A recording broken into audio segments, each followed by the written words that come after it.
कि आप इस काला कानून को वापस ले लीजिए। अगर वापस नहीं लेंगे तो इसके लिए हमारे बड़े हम लोग को जो कहेंगे हम लोग वो करेंगे।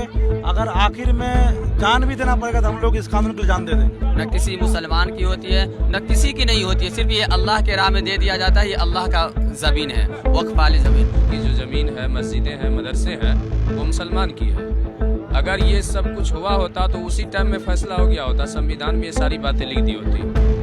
कुरान सब खतरा है और हम हर चीज़ बर्दाश्त कर लेंगे।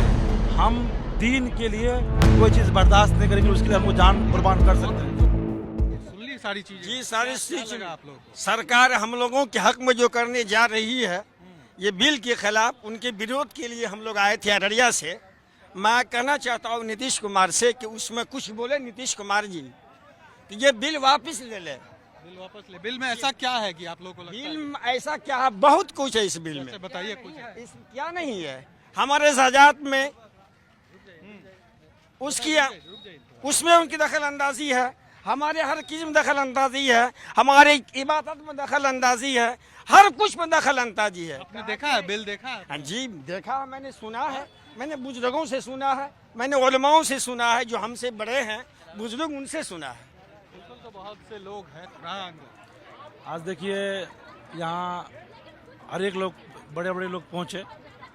यहाँ पर हम लोग को बताया गया कि हम लोग तरमीम बिल के खिलाफ हैं और आपके कैमरे के माध्यम से हुकूमत से ही कहना चाहेंगे कि आप इस काला कानून को वापस ले लीजिए। अगर वापस नहीं लेंगे तो इसके लिए हमारे बड़े हम लोग को जो कहेंगे हम लोग वो करेंगे। अगर आखिर में जान भी देना पड़ेगा तो हम लोग इस कानून के लिए जान दे देंगे। आपको ऐसा क्यों लग रहा है कि अगर ये कानून आ जाएगा तो क्या बदल जाएगा? इस कानून से हमारा कब्रिस्तान, हमारा ईदगाह, हमारी मस्जिद, कुरान, ये सब खतरा है और हम हर चीज़ बर्दाश्त कर लेंगे। हम दीन के लिए कोई चीज़ बर्दाश्त नहीं करेंगे, उसके लिए हम वो जान कुर्बान कर सकते हैं। जो है सिर्फ भारत में है, दूसरे देशों में तो है नहीं। ये ज़मीन जो वक्फ दी है हमारे बाप दादाओं ने, हमारे बड़ों ने, वो इसलिए नहीं दिया कि उस पर दूसरा हुकूमत करे। वो दे के चले गए तो हुकूमत को भी चाहिए कि उसको ऐसे रहने, तो हुकूमत उसको खोजबीज ना करे। खोजबीज करने से क्या होगा कि आपस में तफराबाजी होगा, झगड़ा होगा, लड़ाई होगी, सब आपस में बटेंगे, उससे आपस के अंदर खूनरेजी होगी। तो हम लोग वो नहीं चाहते। हम लोग ये चाहते हैं कि हिंदुस्तान में हम सब प्रेम से रहें, हिंदू मुस्लिम सिख ईसाई, हम सब आपस में भाई भाई बनकर रहें। जिस तरह से सदियों से हम लोग भाई बनकर आए हैं इसी तरीके से रहें। लेकिन बिल में क्या कुछ है ये तो किसी ने अभी तक पढ़ा ही नहीं, जाना ही नहीं, बावजूद इसके विरोध हो रहा है कुछ लोगों के कहने पे। ऐसा नहीं लग रहा है? देखिए बिल में बहुत कुछ है। अगर ये बिल पास हो जाता है ना तो ये डीएम के पास आएगा।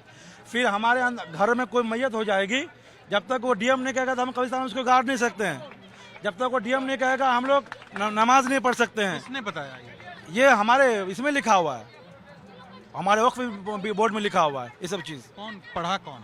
हम खुद पढ़े हुए हैं उसको। अच्छा जी पढ़े हुए हैं। तो उसमें कोई आपको अधिकार ही नहीं रहेगा मुसलमान? नहीं, अगर बिल पास हो गया तो मुसलमान का सारा अधिकार खत्म। सारा अधिकार खत्म। कुरान पर मतलब दब्बा लग जाएगा, मस्जिद पर दब्बा लग जाएगी, अजान को बंद करा दिया जाएगा। फिर वो जो डीएम साहब कहेंगे वो करना पड़ेगा। उससे बेहतर है कि इसको हम लोग बिल पास होने नहीं देंगे। आखिर जो होगा हम लोग करेंगे उसके लिए। की सारी संपत्ति ले ली जाएगी ये? जी बिल्कुल ले ली जाएगी। उससे बेहतर है, मैं आपके कैमरे के माध्यम से कहना चाहता हूँ हमारे नीतीश कुमार जी को कि आप बड़ा मेहरबानी अदब के साथ कहता हूँ कि आप इस बिल को वापस ले लीजिए। आइए सर, आइए आप भी आइए। हाँ, कि या आरएसएस और बीजेपी के लोग रोजगार की बात क्यों नहीं करते हैं? और ये मस्जिद मदरसा को उलझा करके लोगों को, चाहे वो हिंदू हो कि मुस्लिम हो, बिल जो लाया जा रहा है उसके जी। पीछे बताया जा रहा है कि जो गरीब तबका है या जो इलीगल तरीके से जो जमीन पर कब्जा है, या जिस तरह से, क्योंकि कई मुस्लिम परिवार के भी जमीनों पर वक्फ ने कब्जा किया है, कोर्ट में केस चल रहा है। आपको नहीं लगता उन लोगों को भी न्याय मिल जाएगा? किसी का कोई कब्जा नहीं किया हुआ। अगर ये बात होती तो 1947 में जब देश आज़ाद हुआ था उस टाइम में तो गणमान्य आदमी सब थे, हिंदू मुस्लिम सभी लोगों ने बैठ करके ये निर्णय लिया था कि मुसलमान की जो ज़मीन है, मस्जिदें हैं, मदरसे हैं, वो मुसलमान की है। अगर ये सब कुछ हुआ होता तो उसी टाइम में फैसला हो गया होता, संविधान में ये सारी बातें लिख दी होती। लेकिन अब ये अपनी राजनीतिक का कुर्सी को बचाने के लिए ये सारा कुछ हो रहा है। इससे कोई फायदा नहीं होगा। अगर बिल आ जाएगा तो क्या होगा? बिल आ जाएगा तो इससे मुसलमान बिल्कुल आज़ाद नहीं होंगे। जैसे अभी आज़ाद की ज़िंदगी गुजार रहे हैं, मस्जिदें आज़ाद नहीं रहेंगी, कब्रिस्तानें आज़ाद नहीं रहेंगी। ये उनके गिरफ्त में आ जाएगा, उनके पकड़ में आ जाएगा। वो जैसा कहेंगे उसके हुक्म के मुताबिक हम लोगों को चलना पड़ेगा। इसलिए हम इसको बिल्कुल कौन बताता है आप लोग को ये सब चीजें? उनका मंशा ही वही बिल तो है। आपने जी नहीं पढ़े हैं, बिल्कुल पढ़ा है पढ़े हैं। जी पढ़े हैं। और इसमें जब हमारे मुस्लिम पार्लियामेंट में ले भी नहीं। वक्फ का आप वक्फ जो शब्द है वो उर्दू शब्द है। और ये क्या सिर्फ मतलब होता है वक्फ? वक्फ का मतलब होता है कि जो बाप दादाओं ने दे दिया है वो उस पर अल्लाह का हक है। वो किसी इंसान का उसके ऊपर हक नहीं बनता है, चाहे वो कोई भी मुसलमान का भी हक नहीं है, बल्कि वो उसका सर्वोपरि मालिक खुदा है और किसी का उस पर हक नहीं होता है। मुसलमान का भी उस पर हक नहीं होता है। इसलिए हम चाहते हैं कि जो हमारे बाप दादा ने वक्फ कर दिया है, दे दिया खुदा के रास्ते में, तो उसकी हिफाजत करना मुसलमानों की जिम्मेदारी है। इसलिए हम सरकार से निवेदन करते हैं, गुजारिश करते हैं कि इस बिल को बिल्कुल ख़त्म करें और वापस ले, वरना अगर नहीं वापस लेंगे तो हम मुसलमान नौजवान जितने भी लोग हैं इंशाअल्लाह इस बिल के मिटाने के लिए या इस कानून को हटाने के लिए कुछ भी करने को तैयार हैं। जी मेरा नाम मोहम्मद इजराइल, मैं सुपौल डिस्ट्रिक्ट से बोल रहा हूँ। और रोज़गार की बात करे सरकार, और मैं मीडिया वाले से भी कहना चाहता हूँ कि आखिर सरकार रोज़गार की बातें क्यों नहीं करते। इतने नौजवान पढ़ लिख करके बीए करके बीकॉम करके सारा कुछ पढ़ लिख करके डिग्री है और वो दर दर की ठोकरे खा रहे हैं। रोजगार की बात करे और ये फसाद की बातों को छोड़ दे और जीने दे, खुद भी जिए दूसरों को। मैं मधुबनी ज़िला से हूँ। क्या लगता है ये जो बिल है, नाम पहले बता दीजिए अपना। जी मेरा नाम अतीकुल्ला है। ये बिल के बारे में क्या जानते हैं? क्या लगता है आपको, बिल आएगा तो क्या ऐसा बदलाव हो जाएगा?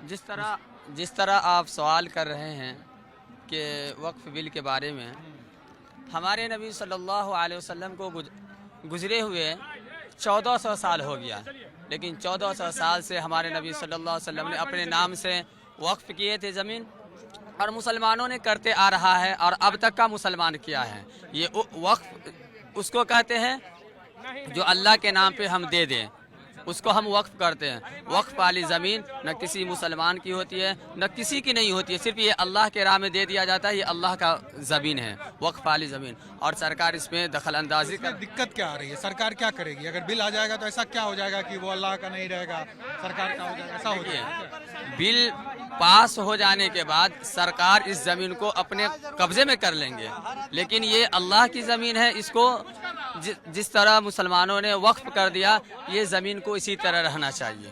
जो इलीगल किया हुआ है, जो कब्जा है, उस पर ना कानून काम करेगा कि जो लीगल है उस पर क्यों करेगा?